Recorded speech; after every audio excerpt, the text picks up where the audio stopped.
vintage.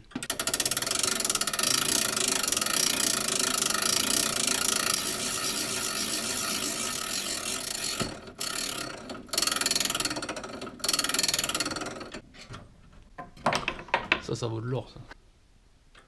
Midi 7. Non, parce que là, chef, il est 15h05. Parce que moi, j'ai midi 5. Là, j'ai remonté ma pendule.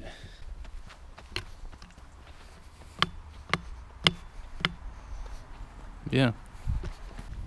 Belle auto. Dégueulasse, l'auto. Ouais, je sais, il fait pas bon en ce moment, hein, voilà, elle est dégueulasse.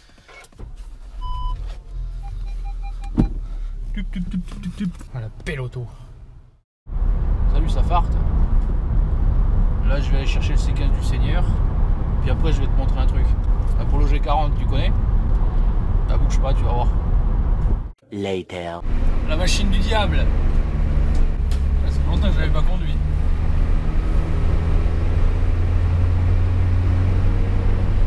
Ah, la puissance. Là, t'as la puissance, là. Faut que je le décrasse parce que là, il fume derrière, c'est pas bon, là. Elle est un petit peu encrassée. Je suis obligé de parler fort parce qu'en fait il est bruyant. Je me rappelais plus que c'était aussi peu insonorisé en fait le machin.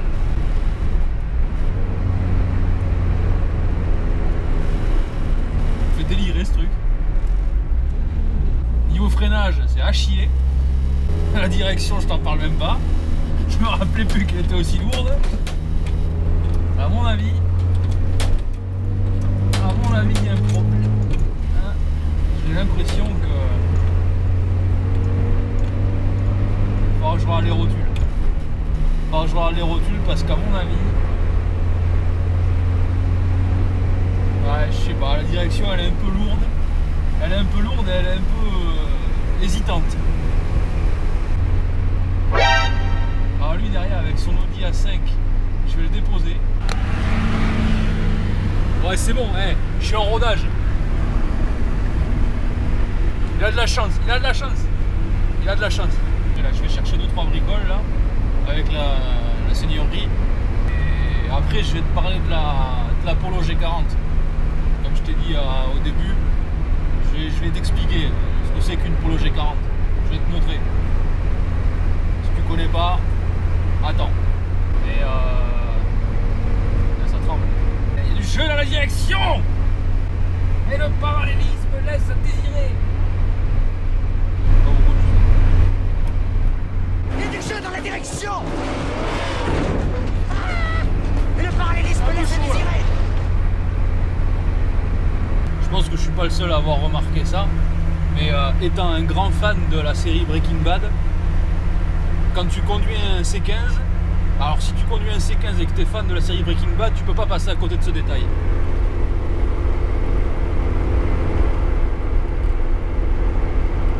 On est d'accord que c'est Heisenberg.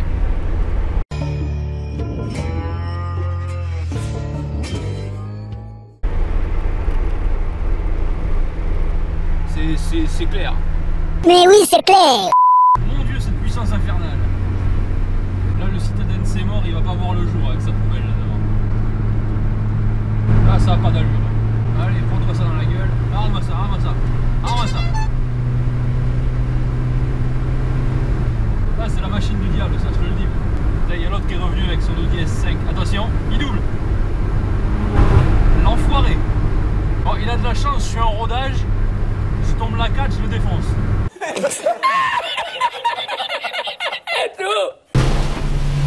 Allez, décrasse-moi tout ça.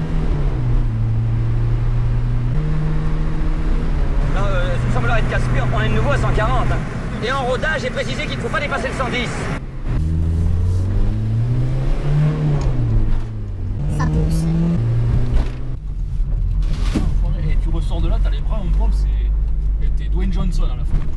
J'adore ce truc, j'adore cette bagnole. Un litre 7 diesel, 60 chevaux, je m'éclate avec ça. Quand je pense que t'en as qui montent des turbo diesel dedans, mais ça doit être génial le truc. Ça doit être trop bien. Tu mets un moteur turbo dedans, c'est bien, mais t'as intérêt à revoir la tenue de route. Franchement, là, non. C'est du suicide. Enfin de luxe. La tenue de route, elle est vraiment à chier. La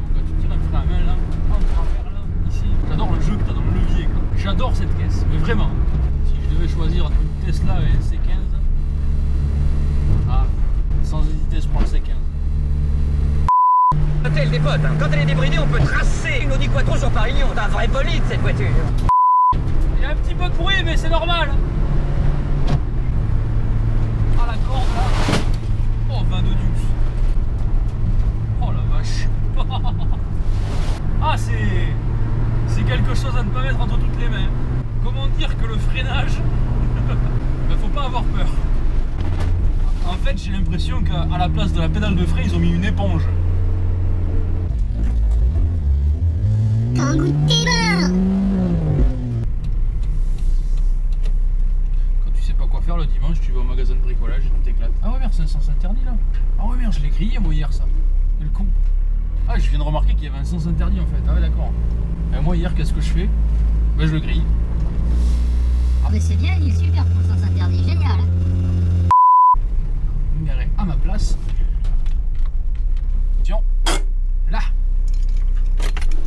Ouais, je vais faire mes emplettes. On se retrouve après.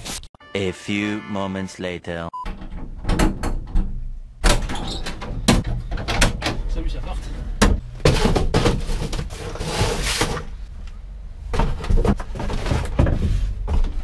Voilà, toujours le respect du chargement. Là, charger comme c'est pas permis. Bonjour.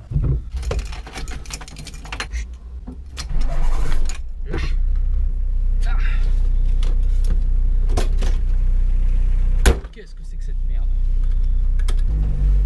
Milieu de merde. De direction de con.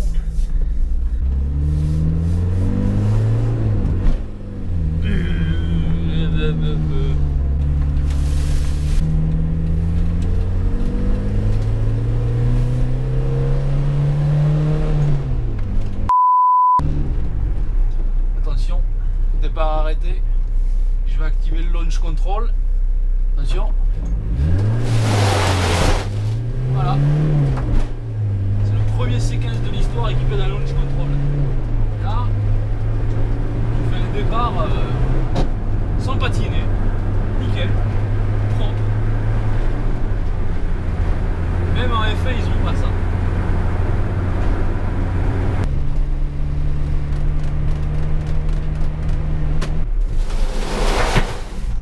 Allez! Oh le souk!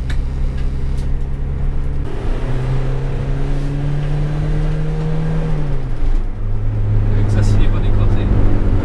Ah merde! J'ai eu un problème de vitre électrique.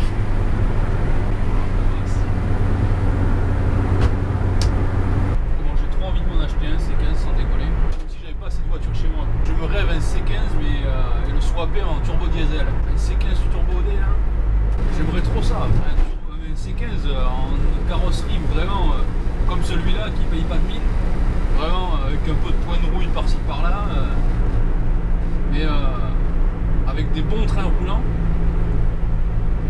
bon train avant qui va bien et tout, et des bons pneus, turbo un peu boosté, la pompe à injection retouchée. Ah ouais, là franchement, un truc qui tape bien quoi, qui marche aussi bien que ma 306. Ah, je serais trop fou avec ça.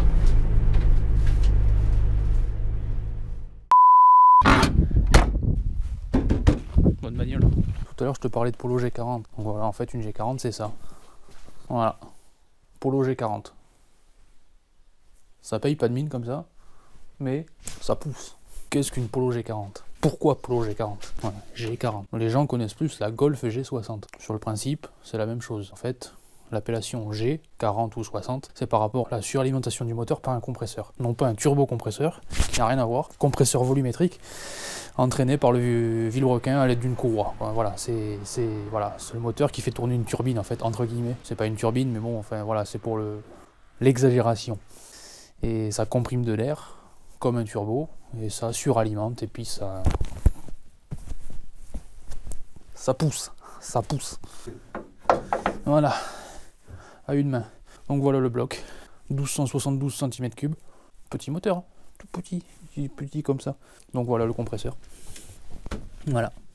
L'air rentre donc dans la boîte à air par les petits trous là, rentre, il est filtré dans le filtre à air, il rentre par là, là, tout ça là, ça fait ça, là-dedans ça tourne, et l'air sort comprimé, ce qui vous donne une poussée dans le sens de la marche. C'est une voiture à ne pas mettre entre toutes les mains. Si t'as la ref. Donc voilà. Non, franchement, ça marche. C'est une voiture qui d'origine fait 115 chevaux. 115 chevaux pour, je sais plus, 800, entre 800 et 900 kilos, je crois. Je sais plus si c'est 850, je me rappelle plus, Et donc 115 chevaux pour ça, le rapport poids-puissance, il est pas mal. Moi, il faut savoir qu'elle n'est pas d'origine. Elle ne fait pas 115 chevaux. Mais vu la préparation qu'il y a sur le compresseur, la poulie, la gestion, tout ça, j'estime qu'elle fait environ 140 chevaux. Donc toujours pareil, 140 chevaux pour 800, 900 kilos, ça marche très fort. Donc c'est une super voiture. Bon, là, à l'heure actuelle, elle est en panne. Comme celle-là, et comme celle-là là-bas. Voilà. Moi, j'ai que des voitures en panne. Et voilà, c'est comme ça. C'est... non, elle n'a pas grand-chose. En fait, elle a l'embrayage à changer. Bon, c'est rien. C'est... un embrayage, c'est quoi de nos jours? Donc voilà... en stand-by depuis un petit moment, le truc c'est ça, c'est que j'ai l'embrayage à faire et que en fait il y a un truc qui s'appelle la flemme qui fait que la voiture elle est là, voilà, ça doit faire ouais, un an qu'elle a pas tourné, c'est pas abusé. Et donc là je commençais à m'y réintéresser, donc à me dire qu'il fallait que j'achète un embrayage et que voilà, ça c'était dommage de la laisser pourrir. Bon, elle est à l'abri. Tu dirais qu'elle est au sec. Ah bah là, la surprise que j'ai eue hier. Voilà, hier, je me suis penché dessus. Je me dis, tiens, je vais voir un peu l'état de la voiture. Ça fait longtemps qu'elle n'a pas vu le jour ou quoi. Et ben, là, franchement, j'ai honte. Voilà. L'état des sièges. L'intérieur est entièrement moisi. Et l'état du volant. Voilà. Le levier de vitesse, c'est pareil. On voit quelque chose. Voilà. Je te fais chier à la mettre à l'abri au garage pour rien, parce que bon, je pense qu'elle serait dehors, elle serait peut-être en meilleur état. En fait, le garage, il prend l'eau. Enfin, il prend l'eau. Il prend pas l'eau par le dessus. Il prend l'eau par le dessous. Le problème qui dit moisi dit humidité, donc forcément. Qui dit humidité dit risque de corrosion, et qui dit corrosion dit pourriture, et ainsi de suite. Et voilà, donc il va vraiment falloir que je m'en occupe. C'est d'ailleurs aussi pour ça que je suis allé au magasin de bricolage cet après-midi. J'ai pris un absorbeur d'humidité que je vais de ce pas mettre à l'intérieur.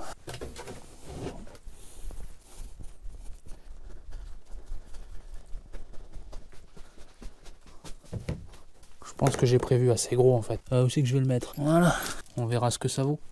Dans 2 jours, le truc il est plein quoi. Voilà. C'est du gâchis. Après, s'il y a quelqu'un qui veut m'aider à changer l'embrayage, moi il n'y a pas de souci. Il vient, il m'aide et voilà. Moi je dis pas non. Parce que là en fait la flemme, elle m'envahit sévère. Quelle beauté.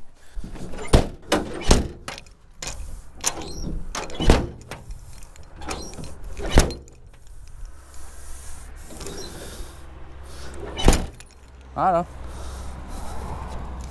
Diablerie. Connasse. En panne, pas en panne. La valeur sûre. Allez. On s'appelle, hein.